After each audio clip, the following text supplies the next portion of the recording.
Good afternoon, everybody. Thanks very much to those people who are here today. We're really happy to have you here with us. Welcome to our session on pooled funding, to pool or not to pool. Last week, I was in Gaza and I had the opportunity to meet a fabulous 12-year-old Year 12 student who in 6 months' time is about to finish her education. We had a discussion with her and her classmates about what education has done for her and what she hopes the next 6 months will provide. And what her education has provided to her was inspiring. She talked about the knowledge she'd gained, the skills, and the amazing teacher, Miss Wafa, that she had with her, who's shown her what the future can be like and how she can get ready for it. Noor and her classmates have the opportunity to have that education because of pooled funding. And I wanted to share that small story before we start because I think sometimes when we speak about funding and finance, we can forget about the people, the children, the youth, the adolescents, the teachers, the parents, the communities, the reason why we do this. And so this afternoon, I'd like to welcome you here today because we are going to talk about pooled funding. We're going to talk about what works, and what's going really great, and what perhaps we need to build on, and what together we could do to make pooled funding even more effective. Today in 2021, children and youth living in emergencies are desperate to learn, and we've heard this message consistently over the last 3 days. Despite the enormity of needs, less than 5% of humanitarian funding goes towards education. The right to education is most at risk during emergencies, and now more than ever, as the world and our education systems struggle to respond to COVID, it's becoming even more critical that we act. The emergence of global pooled funds have transformed the delivery of education in emergencies. Pooled funds connect governments, actors, communities and systems, and provide an opportunity for all to work together to respond to the right needs with the right people in the right place at the right time. So let's begin. Let's talk about pooled funds. What I'm going to do first of all is give us an opportunity to meet our speakers for today, the people who are going to share with us their experiences, their perspectives on pooled funding. So first of all, online, I'm going to go to Margarita, who's online, and ask her to introduce herself. Good afternoon. Good afternoon, Therese. I hope you can see me and hear me, and I wish I could be there in person. Thanks, first of all, for your inspiring opening remarks. I'm Margarita, Focas Licht, and I work for the Global Partnership for Education, and I am the manager for partnerships, and particularly looking at the effectiveness of GPE as a partnership. I'm really happy to join you today. Thanks very much, Margarita. Nasser, can I ask you to introduce yourself? Yes, absolutely, absolutely. Thank you, Therese, for the introduction, and thanks to you and to NRC for organizing this amazing session, amazing topic and an important topic. My name is Al-Faqih. I'm the Chief of Partnerships and Resource Mobilization at Education Cannot Wait, a global fund dedicated for education in emergencies and crisis. And it's a great pleasure to be with you, and I'd like to also welcome all our guests here. Thanks. Thanks so very much, Nasser. Yona, can you introduce yourself, please? Thank you. It's a pleasure to be here with all amazing partners. I'm Yona Nestel. I'm the education lead for Plan International. I also happen to sit on the GPE's board and a very strategic partner with ECW. So it's really a pleasure to be discussing today about pooled funds. Thank you so much. And finally, Asif, can you please introduce yourself? Thank you very much, Therese, for this opportunity. My name is Asif Saleh. I'm the Executive Director of BRAC in Bangladesh. All right, lovely. And finally, of course, introduce myself. My name's Therese Curran. I'm the Regional Education Advisor for Norwegian Refugee Council in the Middle East. And I also am fortunate to be a steering committee member or co-chair for ECW GPE in Syria. So really happy to be here with such great colleagues. Let's get started. Okay, so first of all, what we're going to do is we're going to talk first of all about what are the opportunities that pooled funds bring. Like clearly with everything that we do, there's always great things that come with it. And pooled funds have been around for quite some time. We're seeing different evolutions of them. Can I maybe please ask Nasser, can I start with you? What are the opportunities of working with pooled funds in the global humanitarian space? What are the opportunities that have come, Nasser? Yes, I think, like you said at the beginning, it's all about the children. It's all about the youth. It's not. It's not. It's just an instrument, and it's about how well do we use this instrument to deliver predictable and continuous funding in areas that have been affected by protracted crises that lead us and forced us for ages to fragment the aid that comes to these children, because it goes on for much longer than shocks. And in contexts like that, we felt that pooled funding provides that continuity, provides that predictability, but also allows donors to come around these pooled funds' shared objectives and provide that collective work to address the crises on the ground. I think the most important part is not about the money. Once the money comes together, I think the important part becomes a joint advocacy to push the envelope. What we fear and what we are always now concerned about is that when people come together, that they don't just compromise around these objectives and settle for what we call the lower common denominator, but to actually take the next step and use that pool funding as a platform, as a space to push the envelope beyond financial objectives. Thanks very much, Nasser. It's very exciting when I hear you talk about pushing it beyond financial objectives and seeing how we can make a difference on the ground with everyday children and communities. Thank you so much. Margarita, can I maybe go to you next online? What do you see as being the strengths of pool funding in the development space? So Nasser spoke about in the humanitarian space. How does that work in the development space? Thank you, Therese. And first of all, mobilizing more funding for education and promoting the effective and efficient use of education resources has been at the core of GPE's mission since it was started in 2002. So I'd like to share 5 comparative advantages of pool funding. The first is around aid effectiveness. Pooling resources behind government-owned plans and reforms increases the potential for sustainable impact at scale in the education sector. And it also allows donor partners to harmonize their procedures. And importantly, this is really critical to ministries of education.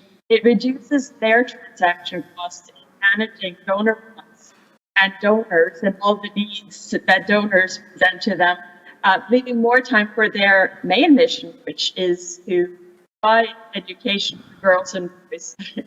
And also large pooled funds often achieve high rates of implementation because they use the full bandwidth of the country's systems with economies of scale and lower unit costs than many non-aligned development projects. And the second area is improved risk management as well. Pooling funds can enable shared oversight and risk management mechanisms, again, reducing transaction costs, focusing more on the delivery of education than on procedures and so on. And for example, the pooled fund in Burkina Faso operates as a sub-account at the National Treasury, which facilitates streamlined management of fiduciary risk. So that's just one example. The third area I'd like to mention is that pooled funds can broaden the donor base. And for example, when GPE's multiplier fund was used to leverage World Bank IDA funds to finance refugee education in Ethiopia, Denmark came in with an additional $5 million that allowed us to maximize the multiplier share of the funding. So that's just one example. Also at the global level, GPE as a pooled global fund has enabled us to attract donors that don't normally focus so much on basic education in their bilateral aid, but to put resources into basic education, such as France and Germany, for example. A fourth area is improved coordination and complementarity. And here I want to speak specifically about coordination across humanitarian and development aid. And both ECW and GPE have really worked on promoting complementarity and adapting procedures and support to this end. And so, for example, GPE has financed the MYRP in both Afghanistan and Syria, which you will be well aware of, Therese. And then finally, pooling funds enables joint dialogue around the strategic use of resources, mobilizing partners behind a common vision or plan and aligning behind that vision can trigger really important conversations about what it will take to address key sector bottlenecks and ensure resources are good use. So in other words, pooled funds can ultimately contribute to better impact through stronger, more coordinated education systems that have the capacity and resources and data to make real improvements in learning and equity. Thank you. Thank you so much, Margarita, and I love hearing about the better impact part. You know, I think that as educators, when we work on the ground, when we're working in communities and we're always hearing so much about how enormous the needs are, we certainly want to make sure that we have the best impact that's possible in each of those situations. Right, Yona, from a civil society perspective, what do you see as being the greatest strength of pooled funds?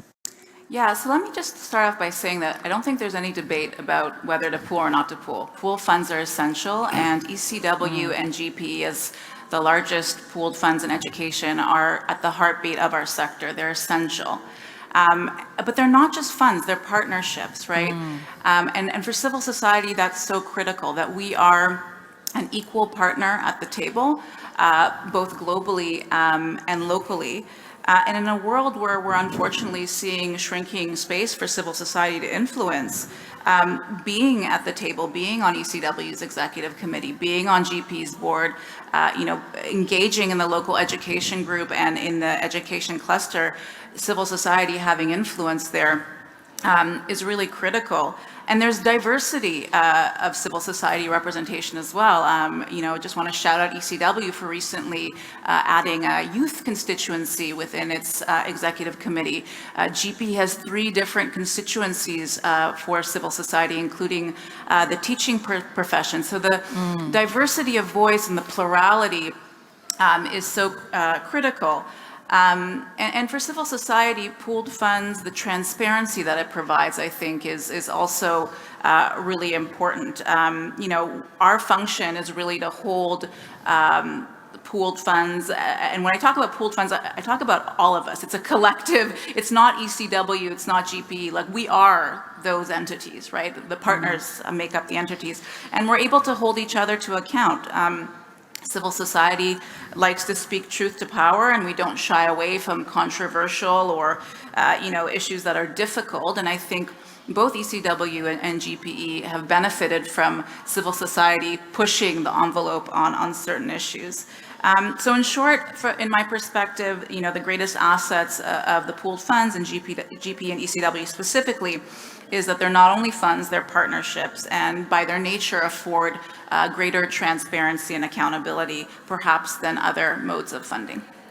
All right, you said this magic word, partnership, and I loved it. I think that so often in our world of work, we talk about partnership all the time. There are some that work, there are some that don't. There are some that treat us with respect, there are some that don't. And whether it's with communities, whether it's with other organisations, with ministries, etc., partnership is so very important. And Asif, I've left you to last only because I think that, you do what I love most, and that is your organisation comes down to country level, what you're doing in communities. And so I'd be really interested to ask you from a country perspective, perhaps Bangladesh or another one of the many countries that BRAC works in, could you please tell us, from the perspective of actors working in communities, what do you see as the most positive advantage of pooled funds for your communities? Thank you, Therese. I mean, I'm just going to be a bit provocative to what Yona said, that to pull or not to pull depends on who you ask. So, and so if you ask a community organization in Cox's Bazar, they're not going to say it's a good idea to have pooled funds because they don't have access to it. Because if you ask the donors are going to say that it's too risky. So I think it's a bit of challenge from the country perspective, and also only I think institutes which are strong, have muscles, and have certain institutional capacity for the right reason, they can have access to this. So I think certain democratization is needed. When we are talking about increased localization across the sector, whether it's in humanitarian space, the big bargain, to SDG localization, in both the spaces, in an increasingly tightening civil society space, from the government is tightening up, financing is tightening up, and I'm saying it from the perspective of an organization which got their kind of rug pulled out this year, like a $30 million grant, 10 years, over 10 years we did that, and it was just taken away just like that. So increasingly, I think this is a concern, that how do we access new kinds of financing? And pooled fund is great when it comes to strategy, cohesion, coordination, and absolutely. But then we need to figure out a way to also finance some of these local organizations, which are perceived to be risky. So I think that's one criticism that we have. So I think there are good examples in health space. Global Fund does a great job in TB, malaria, and other spaces. So, but in education, I think we need to do more. And I'm saying that because I'm both a partner on ECW as well. So I think there are lots of opportunities, but there are lots of democratization is needed. Oh, and thanks for raising it. I think definitely if you come from a local organisation, pooled funds sometimes seem like the unachievable dream. They have to access them through somebody else, and that then somehow takes away from the impact that Margarita was referring to, that perhaps is possible. And obviously we all know that when we work in local communities, the people from that community are the ones with the expertise on their community, their relationships, their partnerships. But as you said rightly, there's positives and there's negatives. So let's maybe move towards a little bit more in relation to, well, what can we do? What we wanted to do was not ask so much about what's wrong with pooled funding, but rather what can we do to make it better? Because the only way that we make it better is if we all work together on that in our spaces that we work in. So let's have a discussion about that then. And if I can perhaps start with Yona. Yona, can I ask you, what are the opportunities for improving the effectiveness of pooled funds to ensure they contribute to the provision of quality education? What would you suggest? Yeah. Well, I'm going to preface before I start that when I'm speaking to us collectively. Again, you know, pooled funds are us, right? They're the partners. And I wanted to pick up on something that you said because, you know, I spoke earlier about diversity and plurality. We need to push further. We need to make sure, you know, education does not happen in a vacuum. It's part of a larger ecosystem, right? And so we need to bring in the unusual partners. We need to bring in grassroots organizations that are working on health, sexual and reproductive health for girls in particular is critical.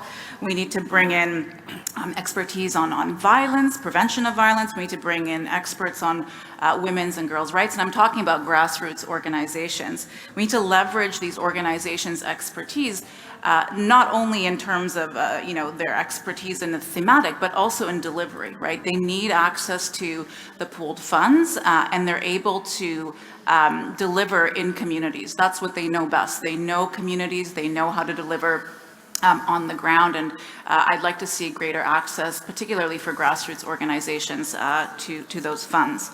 The other thing I wanted to touch on, and it was interesting to hear Margarita speak about the complementarity and harmonization. I think we need to go further.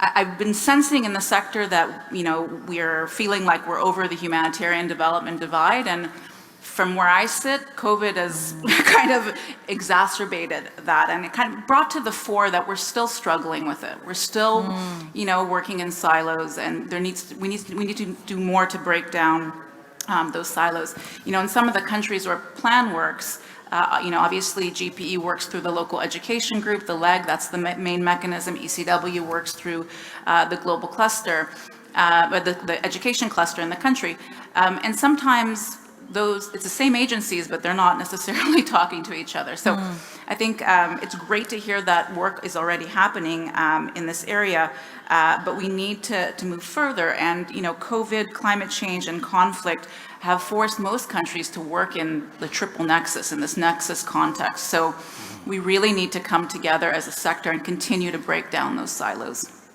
Thanks very much, Yona. Yes, the silos are something that we're all famous for, unfortunately, and it is something that we're constantly working to address, but I completely agree. We need to work harder. We need to find smarter ways of addressing that.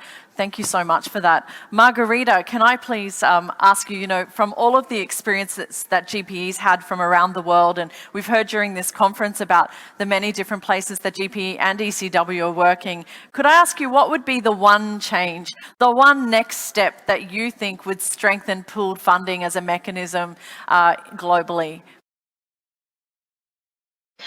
Thank you. And maybe to build a little bit on what Yona just said, I think we need to really focus on at country level, context by context, because everything depends on context. And for us to be effective in anything we do, we really need to set the focus on the particularities of each context and work together there.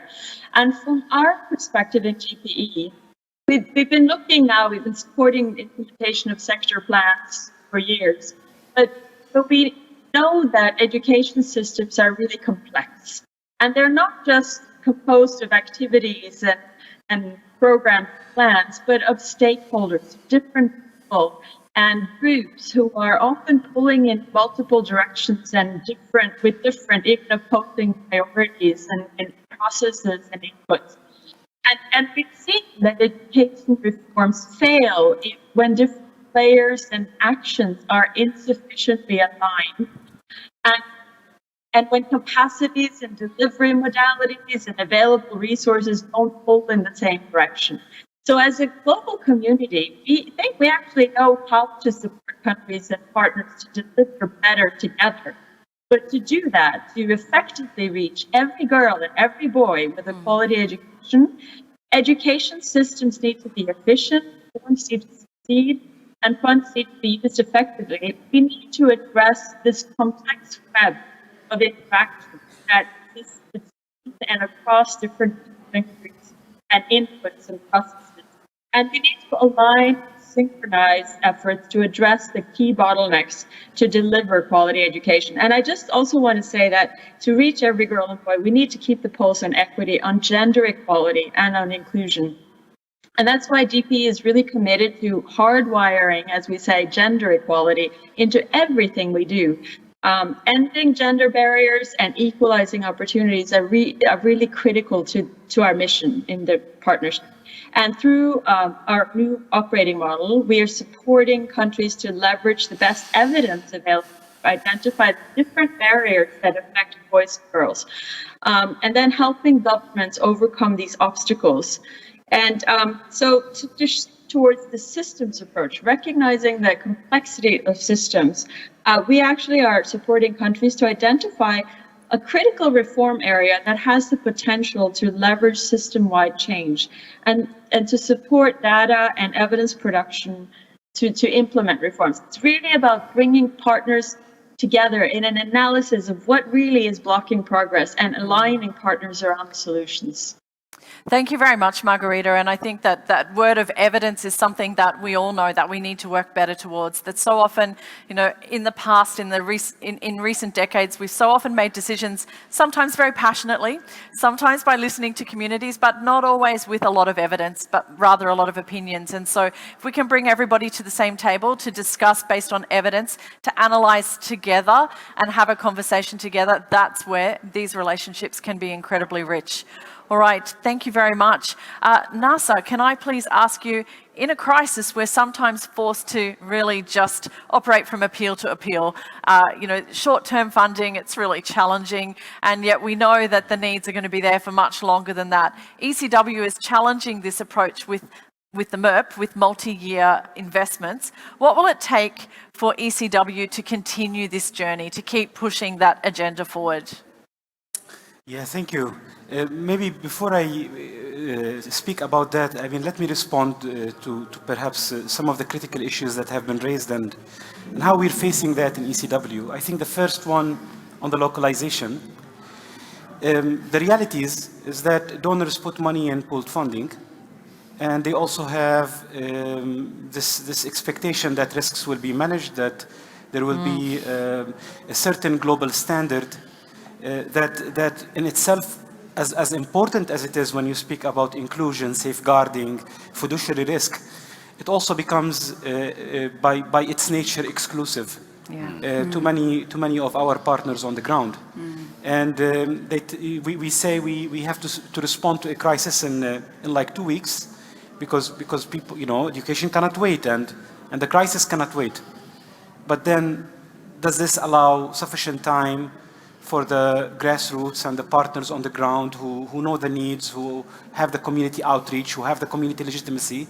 Does it give them enough time to pass the audits and the pre-screening and the very complicated, sometimes financial things that they have to do? And I think this is a real question.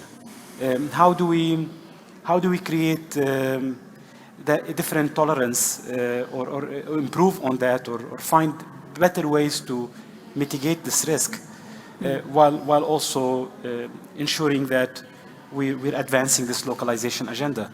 And I think this is not just a will.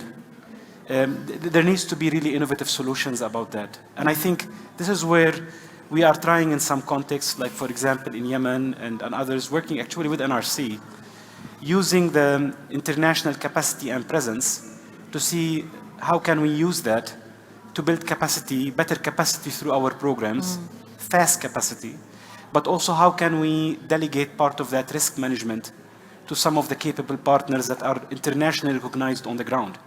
Because we cannot sit in New York and take that risk, not being on the ground, not being able to do spot audits or go to the field and discover some of the things that could be detrimental to donor well. So I just wanted to stress a little bit on that. And I think looking forward, what will it take for ECW to advance and continue this journey? I think it's important that we deepen the model further on these elements so that we're able to advocate for also better solutions on securing this agile, fast, but also inclusive funding that empowers this localization and local solutions. I fully agree with Margarita that solutions have to be done locally. We cannot. We need to provide some solid and agile global structure to facilitate that flow of funding into the field, but then we need to give the time and the empowerment to facilitate these investments on the ground. And I think this is what we need to be investing in now in the next period. We also need finance. And we the majority of the finances we're getting right now is from public financing, from traditional donors. There is a growth in private sector investments in education and emergency, but it's not sufficient. And I think this is where we need to make sure that some of the crises, like when you look at the Syrian crises, when you look at contexts like Palestine, when you look at the African Sahel, when you look at crises in Yemen, they don't end up in 1 year and 2 years. Some go for 17, 18, in the Palestinian context 60. For decades. Yes. And we need to ensure that we have new solutions to prevent that donor exhaustion and to ensure that we continue. Let me stop here, but happy to explore that perhaps in the discussion. Over to you. Thanks so much, Nasser. And I think that it's always that challenge, right? That we want everything to be very consultative. We want to actually involve everybody. But then we, at the same time, complain, as I know I hear in many of my offices, it takes forever. Like we've been waiting for 9 months for this money. When is it going to come, no matter what the fund is? And so people are very challenged. We want to be involved, but we want the money now. And so, that's where if we can all move in the same direction, regardless of whether the money is there or not, maybe that makes it a little bit more efficient as well. But very big challenge to go deeper and to figure out how does that happen. Thank you so much, Nasser. Asif, can I please then ask you, at BRAC, you mentioned to me the other day that you're in the process of developing your own pooled fund, which is really exciting. And I imagine that it's an opportunity for you to take all the lessons learned that you've heard here today, and I'm sure the many discussions that you've had with communities over the years, and go, well, what's the one thing we're going to make sure that we do differently? Yeah. What's the one thing we're going to do that's going to make sure that it works more effectively? Thank you. I mean, I'll just pick up where Nasser left off, because as he was mentioning, that this is also the trend that we are seeing in the humanitarian sector, that these protracted crises are very long term. So absolutely at the initial phase, when the surge is needed, I don't think we have time for localization. Yeah. But unless we had developed capacity of the local organizations. But in cases where this is a protracted, like in humanitarian case in Rohingya response right now, we are at the 5th year, and it's unlikely to get resolved anytime soon. So what we are looking at, both donor fatigue coming in, and at the same time, a long-term sustainability for the response, and which is looking more and more development-like, not completely development, but more and more development-like. So this is an opportunity for localization, and hence we wanted to crack that issue, that local organizations are not gets invested upon because they basically are too risky, perceived. And on the other hand, so they don't get the fund. So if they don't get the fund, then they cannot build capacity. So it's a chicken and egg situation. So how do we take on that issue? Because otherwise we are just giving lip service to localization. So so this pooled fund is focused on the Rohingya response, but the whole idea behind it is just not going to be a fund allocation, but we are going to be identifying local organizations, community-led organizations who have good impact, who have good innovations, good responses, and which will have not just a fund allocation bit, but also have a capacity development bit as well. So there will be so what we are talking to the donors about, and we have a couple of the donors on board, is that we are going to de-risk it. So BRAC will take the liability, de-risk it for the donors, but at the same time, along with the fund allocation, which will be shared, designed by joint steering group, there will be that strong categorization of which organization at what stage of capacity development is required, and whether if it's safeguarding, if it's reporting, grant management, we will work with them to develop capacity so that their impactful solutions actually get funded, and over time they can directly go to the donors and get those funding. So that's, I think, very, very important part, and that can, again, it's a work in progress, so we'll see how it grows.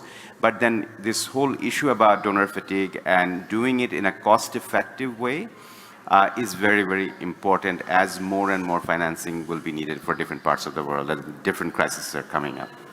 Yeah, thank you very much, Asif. And, I think capacity building was just such an important point that you made there. And it's something that if we can get donors to be able to invest in that so that we can make sure that then those local partners come up and that next time round in the second phase, they're ready. Right. And they've had the opportunity to participate, but then they're ready. And then we don't just leave it there, but we keep it going. Absolutely. Because it takes time. And I think we all know that nothing happens in 1 minute, in 1 year. It all takes time. And, just in Palestine last week, and we're talking about 6 decades, and they're talking about, sadly, many to come.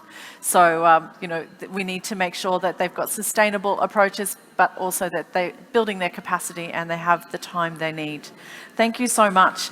Right, we've got just 13 minutes to go, but before we have maybe a final statement from everybody here, I'd just be interested to know if there's anybody in the audience who'd like to make to present a point of view, whether it's for pooled funding and the advantage that maybe you've experienced in your field of work, or perhaps if you've got a suggestion as to how we can make pooled funding even more effective than it is already.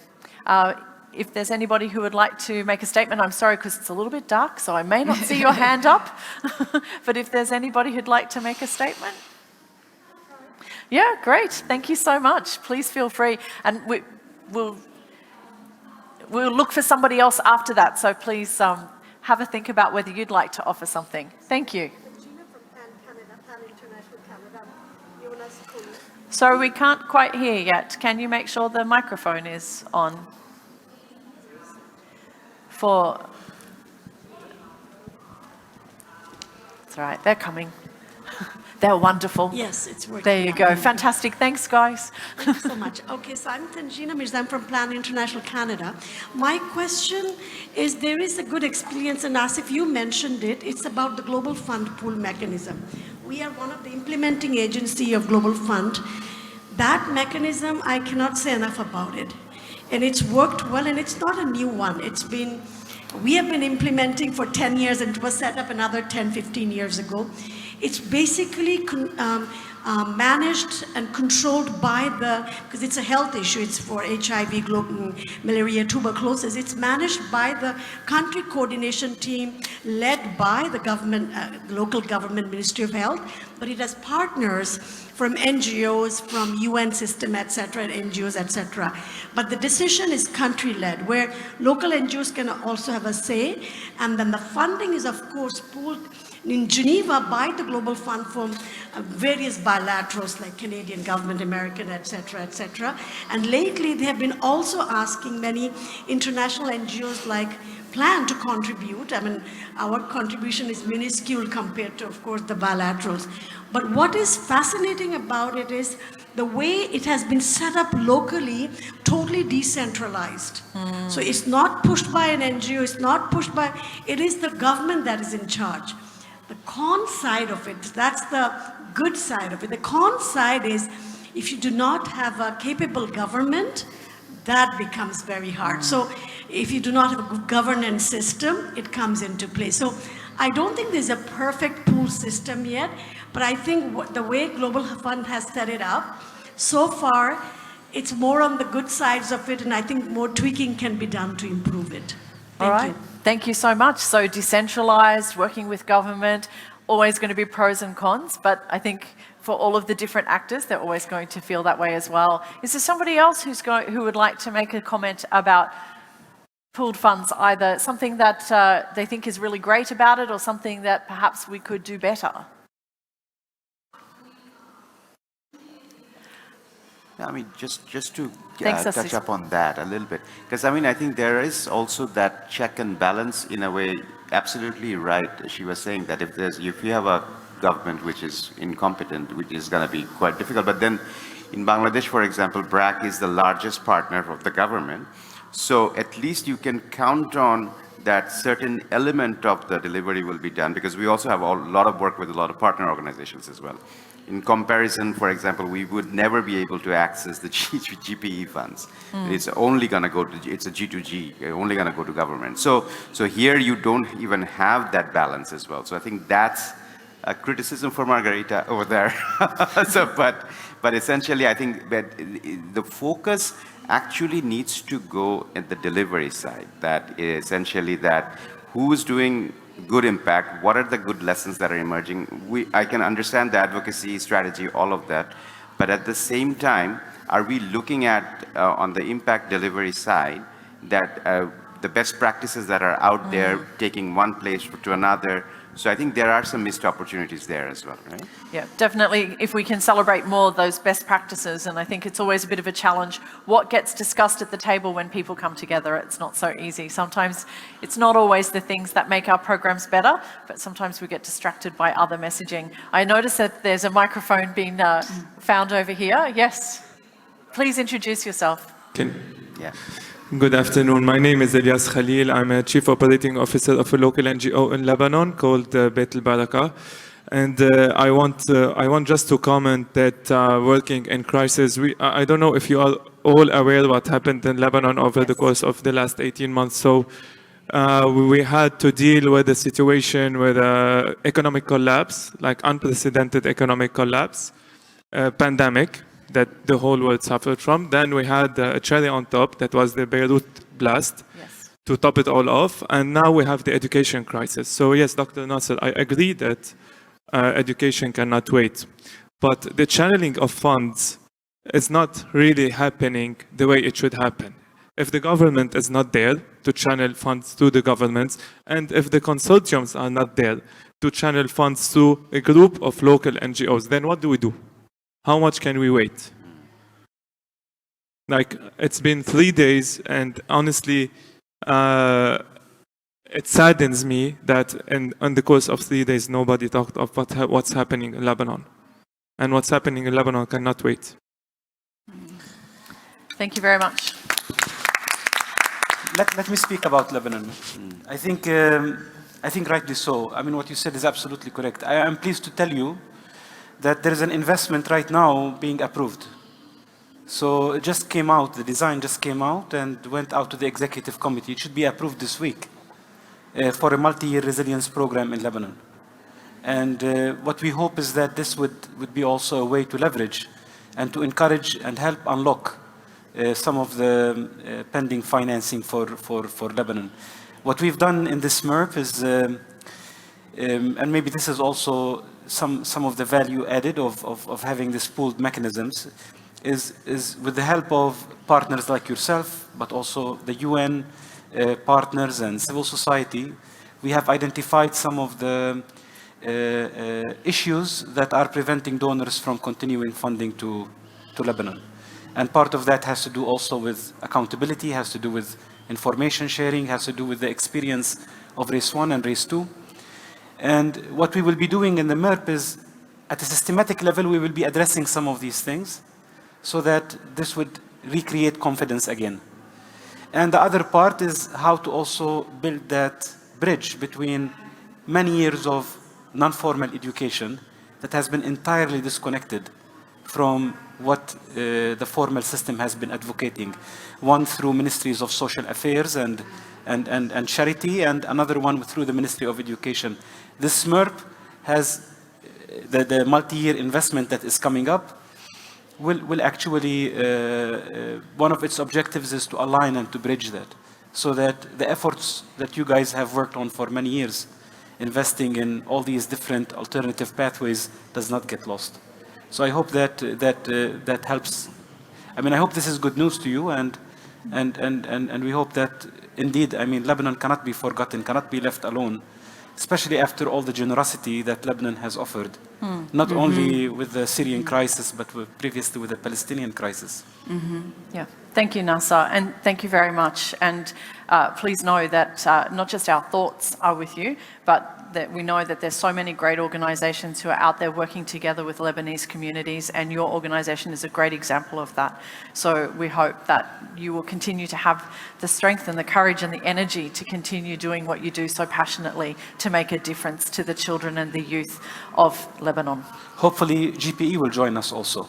Yes. I mean, if the status of Lebanon is changing now with the economic crisis, hopefully GPE will also join us, like we did together in Syria and like we did together in Afghanistan. And that's a great segue for us into Margarita. I'm going to give we've just got a couple of, in fact, 3, not quite 4 minutes to go. So I'm going to give everybody an opportunity to have one last say, just to say, you know, what's your call to action, or what's the one thing that you think is really important, that what's next? And so Margarita, can I give the floor to you to just give 1 minute of what would be your last comment today? Thank you. I'm just going to start briefly with responding to Asif's comment, which I think is really, it's an important comment and it's very relevant.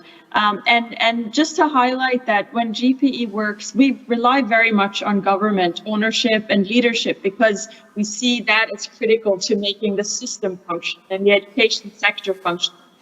But in cases where there is a lack of capacity, or there is a conflict, or there are critical issues, we often work through grant agents that do delegate a lot to different NGOs and local actors. So just say we have that capacity, but it needs to be decided at country level among partners what the appropriate mechanism is to use. But so just to respond to that, but very briefly in terms of my final comments, I think there are 3 things. One is we have to move away from looking at different pieces of the education sector and addressing one piece at a time. We need to look at the system as a whole and how these pieces and actors interact in order to really address the challenges that we have today. Secondly, the importance of inclusive partnership at country level cannot be understated. I think first, I said earlier that context matters.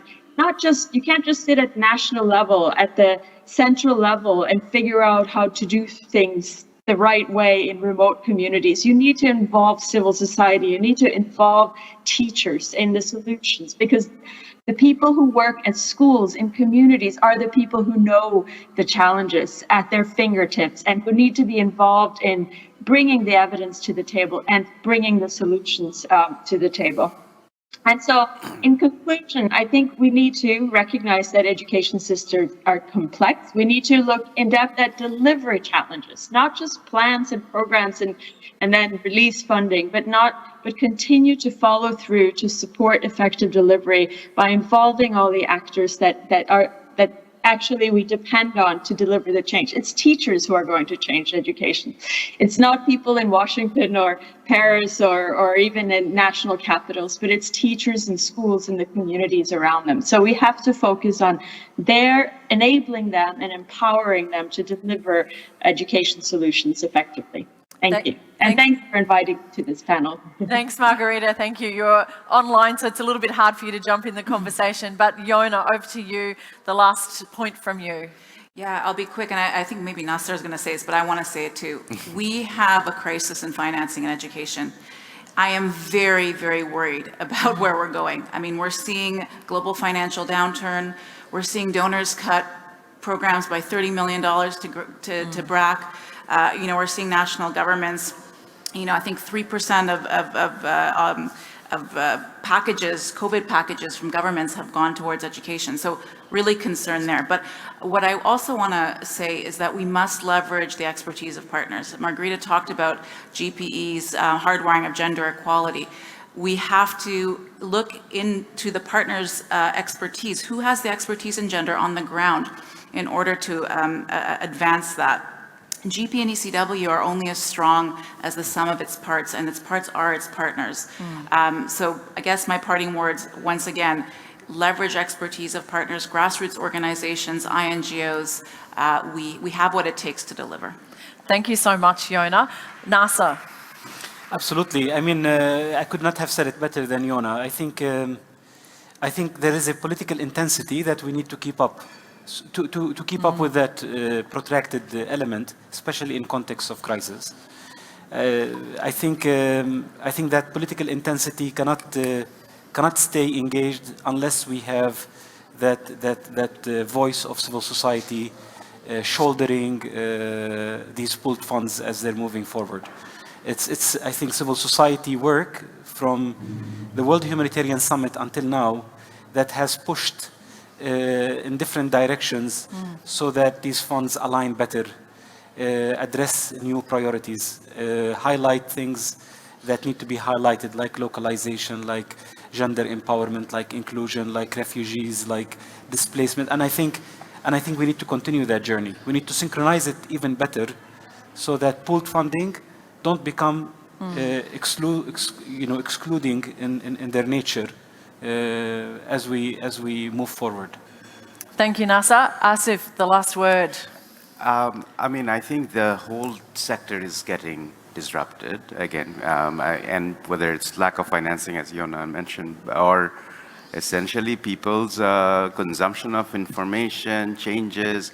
There's so many different types of crises that are emerging. So I think as a whole, echo with Margarita, we need to look at and really self-introspect as a sector what we are doing right. How can we fund organizations like his? Yes. More and more, because that is going to be community-led. That is going to be more rooted to the solution rather than just being comfortable in terms of raising the money and allocating the money. We need to get that to that ground level. So there is some deep thinking that needs to happen across, not just in education, I think across the development sector as a whole. But again, I mean, I think that needs to happen collectively with all kinds of partners, echo with everyone who said there. But otherwise, we're going to be very relevant very soon. I think that's just a matter of time. It's just also for our own existence as well. Thank you. Thank you very much, Asif. And thank you very much to Margarita, to Nasser, to Yona, to Asif. Thank you to you all. And just to take us back to Noor, who I started with, my new young friend from Gaza, who I met last week. You know, Noor's parting word to me was not actually about herself, not only about her education, but actually the reminder that she's concerned about all the children who are to come. And so she said, please make sure that you don't just take care of my education. I'm okay, I'm going to graduate, but please make sure you take care of all the other children around the world who have a dream like me to be in school and to finish, to realise their dreams. So thank you so much to all of you for bringing your perspectives on pooled funding today. Let's hope that together we can make it better and we can do even more than we have done already. Thanks so much and have a fantastic day. Thanks for joining us. Thank you. Thank you, Therese.